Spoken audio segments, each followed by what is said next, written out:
Hello students, हम बात कर रहे हैं शोध कार्य में तथ्यों को प्राप्त करने के बारे में। अभी तक हमने जाना कि तथ्य दो प्रकार के होते हैं, प्राथमिक और द्वितीयक तथ्य।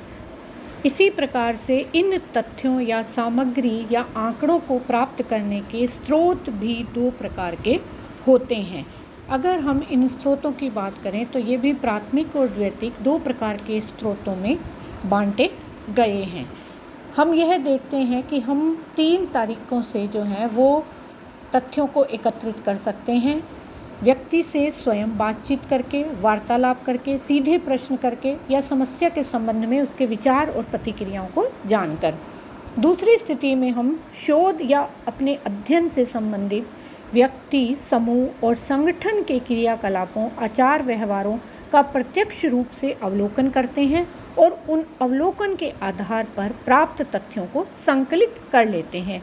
तीसरी जो स्थिति होती है उसमें हम शोध कार्य के समय उन तथ्यों या सामग्री का उपयोग या दस्तावेजों का उपयोग करते हैं जो किसी अन्य ने अपने अध्ययन के लिए एकत्रित किए थे। अगर हम इन तीनों स्रोतों को देखें तो हमें दो प्रकार से ये तथ्य प्राप्ति के स्रोत नज़र आते हैं, प्राथमिक स्रोत और द्वितीयक स्रोत। प्राथमिक स्रोत का अर्थ उन तथ्यों से होता है जिनको संकलित या प्रचारित करने का दायित्व शोधकर्ता का स्वयं का होता है, जिसने उसे एकत्रित किया है। इस प्रकार हम ये तो समझ लें कि यह शोधकर्ता द्वारा स्वयं एकत्रित किए गए हैं, लेकिन यह आवश्यक नहीं है कि वो संकलनकर्ता उस रिपोर्ट या प्रतिवेदक का लेखक भी हो। इस प्रकार से पीवी यंग कहती हैं कि प्राथमिक स्रोत वे स्रोत हैं जो प्राथमिक स्तर पर तथ्यों के संकलन में सहायक सिद्ध होते हैं। अब हम यहाँ पर यह देखते हैं कि शोधकर्ता स्वयं अपने अध्ययन क्षेत्र में अपने यूनिवर्स की अध्ययन इकाइयों से संपर्क स्थापित करता है और तथ्यों का एकत्रीकरण करता है।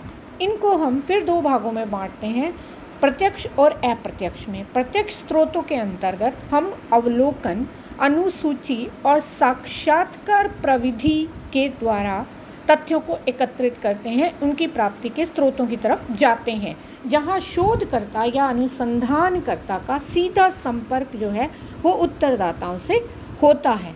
अप्रत्यक्ष स्रोतों के अंतर्गत प्रश्नावली, रेडियो या टीवी पर की गई कोई अपील या सूचना, टेलीफोन पर किया गया इंटरव्यू या इंटरेक्शन जो है वो इसके अंतर्गत आता है। यहाँ पर उत्तरदाताओं से सीधा संपर्क नहीं होता, लेकिन फिर भी चूँकि ये प्रथम बार एकत्रित किए गए हैं प्राथमिक स्रोतों के अंतर्गत हम इन्हें रखते हैं। जब हम इनके महत्व की चर्चा करते हैं तो हम देखते हैं कि ये अध्ययन में लचीलेपन में सहायक होते हैं। एक बड़े क्षेत्र के अध्ययन के लिए प्राथमिक जो स्रोत हैं वो लाभदायक सिद्ध होते हैं, उपयुक्त होते हैं। इन तथ्यों से अधिक यथार्थ और विश्वसनीय सूचनाएं प्राप्त की जाती है। आंतरिक रूप से सूचनाओं को प्राप्त किया जा सकता है, उनका संकलन किया जा सकता है। समय और धन की बचत तो होती ही है इन प्राथमिक स्रोतों से जब हम सूचनाओं को प्राप्त करते हैं, साथ ही साथ प्रामाणिक या वैलिड जो निष्कर्ष हैं उन तक पहुंचने में भी सहायता मिलती है। प्राथमिक स्रोतों से तथ्यों के संकलन का जो कार्य है वो तुलनात्मक रूप से सरल होता है, अन्य की अपेक्षा सरल नज़र आता है, और इस तरह से जो संकलन करता है वो अपने तथ्यों को एकत्रित कर सकता है। हालांकि कई बार यह कहा जाता है कि जब हम प्राथमिक स्रोतों से तथ्यों को एकत्रित करते हैं तो पक्षपात की या झुकाव की संभावना रहती है, और एक कठिनाई यह आती है कि अध्ययन में वस्तुनिष्ठता की कमी आ जाती है, क्योंकि शोधकर्ता अपनी सुविधा के अनुसार तथ्यों को तोड़ मरोड़ करके ग्रहण कर लेता है और उसके वास्तविकता के नष्ट हो जाने का खतरा भी हो जाता है। और कई बार जो अध्ययन करता है वह प्रशिक्षित नहीं होता, उसको समझ में नहीं आता कि कौन से तथ्यों का संकलन किया जाए और किन्हें छोड़ा जाए। लेकिन फिर भी इन सारी दोष या कमियों के बावजूद भी प्राथमिक तथ्यों की अपनी लाभ या अपने गुण जो हैं वो कम नहीं हो जाते हैं। दूसरे जो तथ्यों की प्राप्ति के स्रोत हैं वो हैं सेकेंडरी सोर्सेज। इन तथ्यों का जो उपयोग है उन्हें करने वाले और इन्हें प्रथम बार एकत्रित करने वाले लोग जो हैं वो अलग अलग होते हैं, ऐसा पीवी यंग का मानना है। ये मानती हैं कि इन्हें प्राप्त करने के दो स्रोत हैं, एक व्यक्तिगत प्रलेख और दूसरे सार्वजनिक प्रलेख। जब हम व्यक्तिगत प्रलेखों की बात करते हैं तो उसमें पत्र, डायरियाँ, जीवन इतिहास और संस्मरणों की चर्चा की जाती है। इसके अंतर्गत वह संपूर्ण लिखित सामग्री आती है जो एक व्यक्ति अपने स्वयं के बारे में या सामाजिक घटनाओं को एक विशेष दृष्टिकोण से देख समझकर प्रस्तुत करता है। तो इस प्रकार से जो ये प्रलेख जो हैं ये भी काफ़ी उपयोगी सिद्ध होते हैं।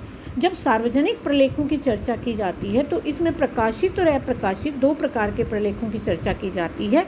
एक तो शोध संस्थानों द्वारा प्रकाशित जो प्रतिवेदन होते हैं वो हैं व्यक्तिगत शोधकर्ताओं के प्रकाशन इसके अंतर्गत आते हैं।